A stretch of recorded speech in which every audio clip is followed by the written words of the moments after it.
It's gone, nowhere to be found. My bag is missing, and it had my passport in it. Frantically searching, I was looked down upon by my mother-in-law Olivia with a sardonic smile. It's what you deserve. A foolish wife like you has been struck by divine retribution.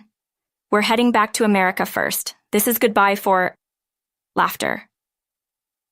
With that, she burst into loud laughter. I realized then that entrusting my bag to Olivia was a mistake. Her actions plunged me into darkness.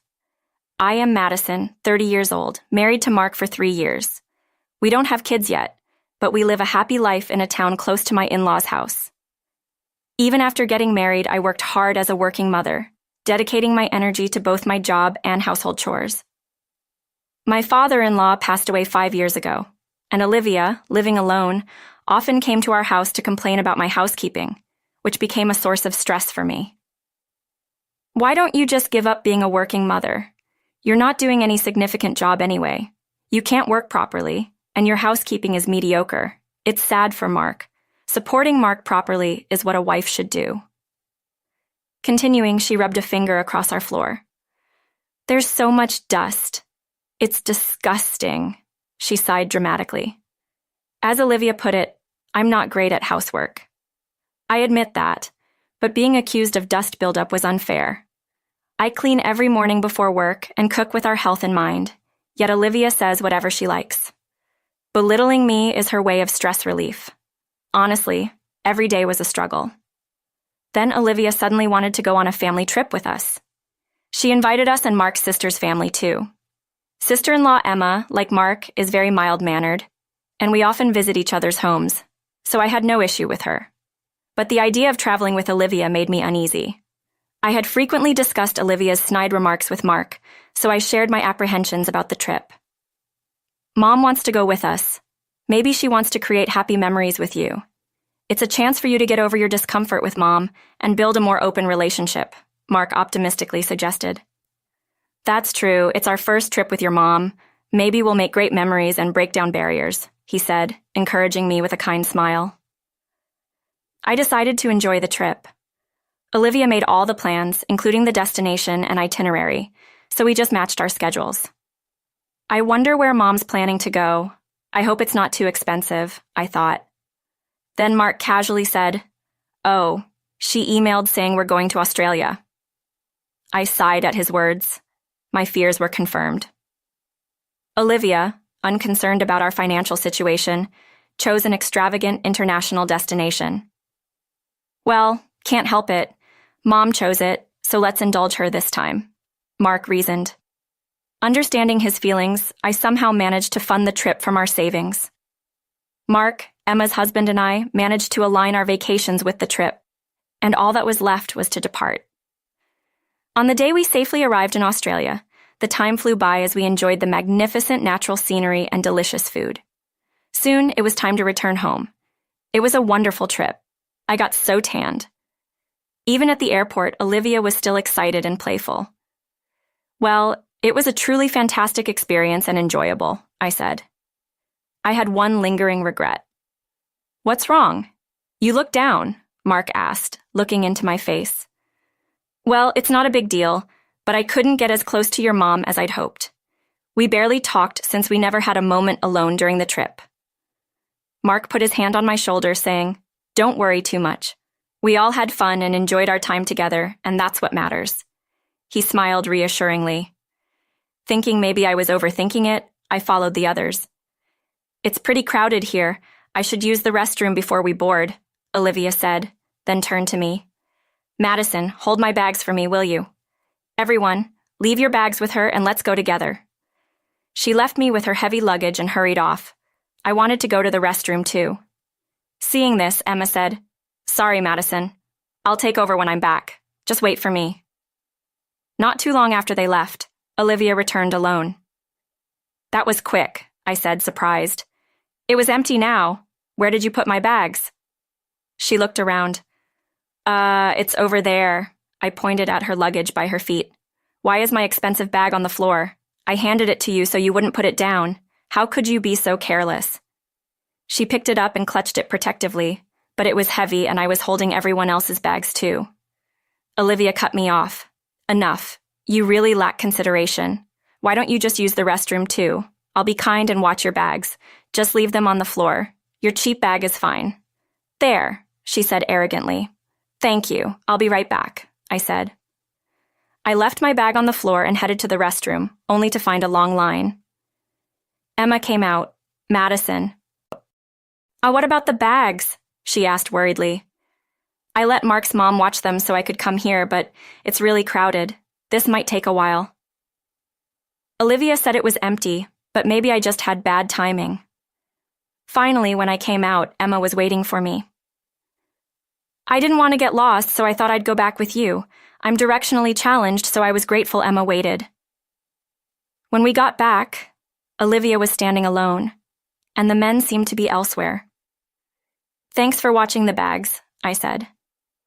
I looked where I left mine, but that's strange. My bag was nowhere to be seen. I'm sure I left it here. I checked all the bags, but only mine was missing. My bag's gone. But you were here the whole time, right, mother-in-law? I asked Olivia in a panic. Your bag? I don't know. Maybe it was never here. I felt a wave of darkness. No, I definitely left it here, right in front of you. Olivia snorted. I didn't see anything. Don't blame me. I was sure I left it there because Olivia told me to. What should I do? My passport was in the bag. As I panicked, Olivia sneered with a sarcastic smile. Maybe this is payback for how you treated my bag, throwing it on the floor. A terrible wife like you deserves to be punished by not returning to America. I don't have time to deal with you. You're on your own. We're leaving without you. Laughter. Goodbye, she laughed, mocking me. I was filled with anger at Olivia's cold words. This wasn't just my problem. My bag had everyone's passports in it. Without it, none of us could go back to America. Olivia's face froze upon hearing this. What? Why on earth do you have everyone's passports? She grabbed my arm, raising her voice. Emma, who had been listening to our conversation anxiously, explained to Olivia. Since we had a lot of luggage, we were worried about losing the passports, so Mark was managing them. You must have forgotten because you were too excited, Mom, Emma said. Hearing this, Olivia retorted. Was that so? I was busy and forgot. But why were the passports with you and not Mark? That's strange, she accused me. Mark had too much luggage to carry, so I've been keeping them since we left the hotel. Olivia, with veins throbbing on her temple, said, Why didn't you say something so important? I had no idea your bag had everyone's passports. I would have kept an eye on it if I knew. I couldn't believe her words. What do you mean? You took your eyes off my bag earlier. You said you didn't know about it. So was my bag stolen? Emma, looking pale, confronted Olivia. Mom, explain what happened. Was Madison's bag really stolen? Olivia snorted. How would I know if it was stolen? Stolen? It was just gone when I noticed. Olivia stood there, arms crossed unapologetically. I can't believe it. That's so irresponsible. Then Mark and the others returned, noticing our troubled expressions. What's wrong? Any trouble? He asked, concerned. After I explained everything, Mark sighed, looking at Olivia. This is urgent.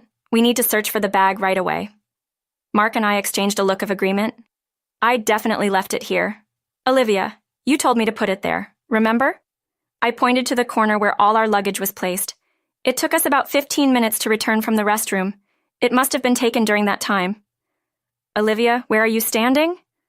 Olivia, still with her arms crossed, said, I was right here the whole time watching the bags. I wouldn't wander off from everyone's important luggage, but your bag was on the edge out of my sight. I'm only human. I can't be perfect. She turned away. Let's file a theft report and check the surveillance cameras. The thief might still be nearby. We should act fast. As Mark started to approach airport personnel, Olivia grabbed his arm. Wait a minute. Filing a theft report sounds drastic. It's more realistic and quicker to just get the passports reissued. Mark shook off her hand. Either way, we need a theft report from the police to prevent passport misuse. Then we'll proceed with reissuing them back at the embassy. But there's still a chance we could get the bag back, so we need to check the surveillance cameras to see who took it. Agreeing with Mark, Emma said, That's right, brother. We should act quickly. Olivia, getting defensive, said, All of this is her fault. She should take responsibility. Let her run around and catch the person who took her bag. There's no need for police involvement. When she can handle it, she became furious, ranting. Emma retorted, "That's no way to talk. Calling Madison this woman is really upsetting. Mom, it was you who didn't watch the bags properly. Don't shift the blame onto her." Emma spoke up for me, saying what I had wanted to say to Olivia. Mark seemed to feel the same way and put his hand on my shoulder. "Madison won't be searching alone. Mom, why are you so against filing a theft report?" Olivia seemed a bit shaken. "It's not that I've never dealt with the police, so I'm hesitant. I prefer to solve it ourselves if possible." "Fine, I'll help look too," I said.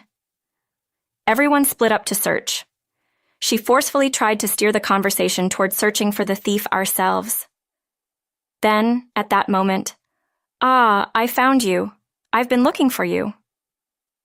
A young man approached Olivia. "I thought you might be in trouble after leaving this bag. I'm glad I found it. Your trip could have been ruined." He handed over my bag. "Where did you find this bag?" I asked him, surprised. "The lady left it on a table in the lounge over there. I tried calling out to her, but she didn't hear me and disappeared into the crowd. So I've been looking for her." We were stunned by his words. "The lounge? She left it there without giving us a second thought?" The young man handed the bag to Olivia. "Please be careful. You're lucky I found it. Someone else might have taken it." We thanked the young man profusely. In place of a frozen Olivia, turning to Olivia, we asked, "Mom, what's going on? How do you explain the bag being in the lounge?" Mark's voice trembled with anger. "No explanation needed. Mom deliberately left Madison's bag in the lounge, right?